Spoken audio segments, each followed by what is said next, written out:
বন্ধুরা, মুনমুস কিচেন ডায়েরিতে সবাইকে স্বাগত। আমি আবার চলে এসেছি একটি রেসিপি নিয়ে। সেটি হচ্ছে ঠান্ডা ঠান্ডা কুলকুল ম্যাঙ্গো সাবুদানার ডেজার্ট। কি করে তৈরি করলাম চলুন তাহলে দেখে নেওয়া যাক। প্রচণ্ড গরমে ম্যাঙ্গো সাবুদানার ডেজার্ট তৈরি করবার জন্যে আমি এই যে এক বাটি সাবুদানা নিয়ে নিলাম। মিডিয়াম সাইজের যেটা হয়, ছোটোটা না কিন্তু একটু বড়ই। এটাকে আমি পরিষ্কার করে ধুয়ে নিচ্ছি।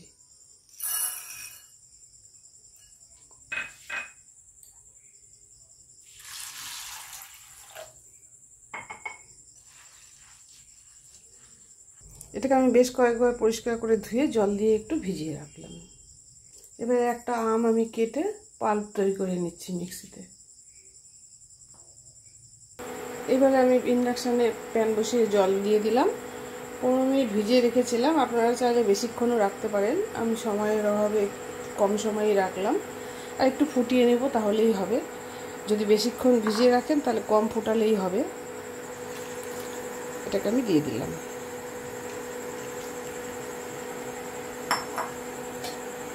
এটাকে আমি ভালো করে ফুটিয়ে নেব।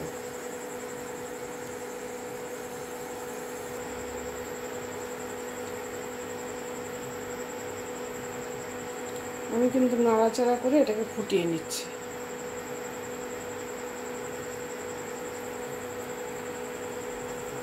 সাবুদানাটা কিন্তু সেদ্ধ হয়ে গিয়েছে, এই যে কালার চেঞ্জ হয়ে গিয়েছে। এবার আমি ইন্ডাকশানটা অফ করে দিচ্ছি। এবার আমি এটা ছাঁকনির মধ্যে ঢেলে দিলাম। ঢেলে কিন্তু জলটা কিন্তু আমি ফেলে দিব না, এই যে আমি আলাদা করে রাখলাম। এটা কিন্তু কাপড়ে দেওয়া যাবে, ভালো কলপ হবে। এবারে আমি এই সাবুদানাটাকে ভালো করে ঠান্ডা জল দিয়ে ধুয়ে নেব।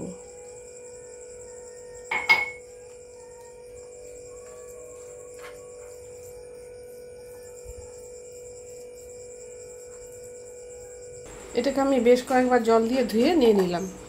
এই যে জলটা কিন্তু আমি অনেকটাই জল বেরিয়েছে, এটা কিন্তু কলপের কাজ করবে। আমি কাপড় জামাতে দিব জন্য সরিয়ে রাখলাম। এবার আমি দুধটা বসিয়ে দিলাম। দুধটা আমি ভালো করে জাল করে নিয়েছিলাম, একটু শুকিয়ে নিয়েছি। এটাকে এবার বসিয়ে দিলাম।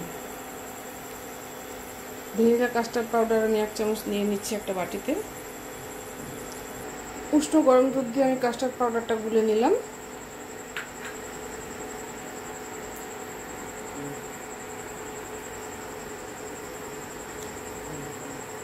তোমরা যতটা সাবু দিয়ে তৈরি করবে সেই অনুযায়ী দুধটা নেবে।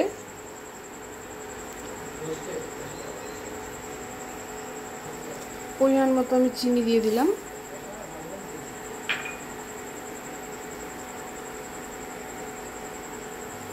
এবার আমি গুলে রাখা কাস্টার্ডটা দিয়ে দিলাম। দিয়ে আমি ভালো করে নাড়াচাড়া করে দিলাম।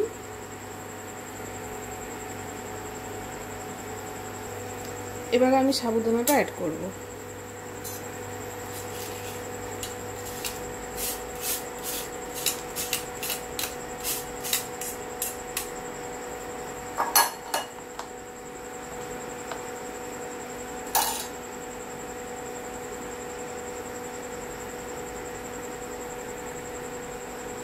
একটু নাড়াচাড়া করে এটাকে আমি ফুটিয়ে নেব দুধের মধ্যে আরেকবার। সাবুদানাটা কিন্তু দুধের মধ্যে সেদ্ধ হয়ে গিয়েছে। এবার এটাকে আমি অফ করে দিচ্ছি। অফ করে আমি এবার এটাকে ঠান্ডা করে নেব।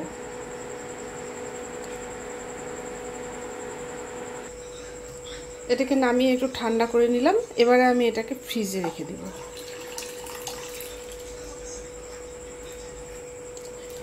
এটাকে আমি এবারে ফ্রিজে রেখে দিচ্ছি ঠান্ডা করবার জন্য। 1 ঘন্টা বাদে আমি ফ্রিজ থেকে বাটিটা বের করে নিলাম। আপনারা চাইলে আরেকটু রাখতে পারেন। এবার আমি যে আমের পাল্পটা এর মধ্যে মিশিয়ে দিচ্ছি।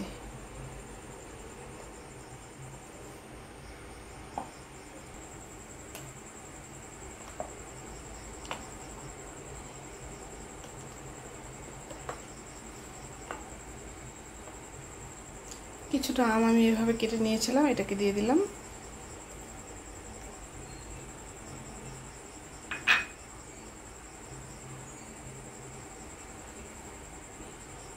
কিছুটা আমন্ড আর কাজু কুচি করে নিয়েছিলাম, সেটাকে এবার দিয়ে দিচ্ছি।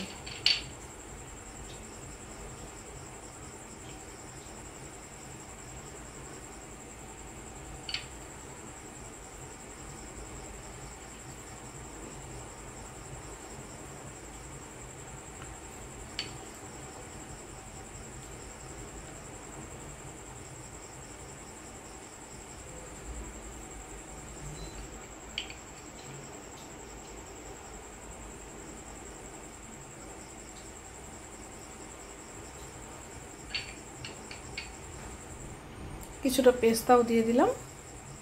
দেখুন বন্ধুরা, ম্যাঙ্গো সাবুদানা ডেজার্ট রেডি। এই রেসিপিটি যদি আপনাদের পছন্দ হয়, লাইক, শেয়ার, কমেন্ট, সাবস্ক্রাইব করতে ভুলবেন না প্লিজ।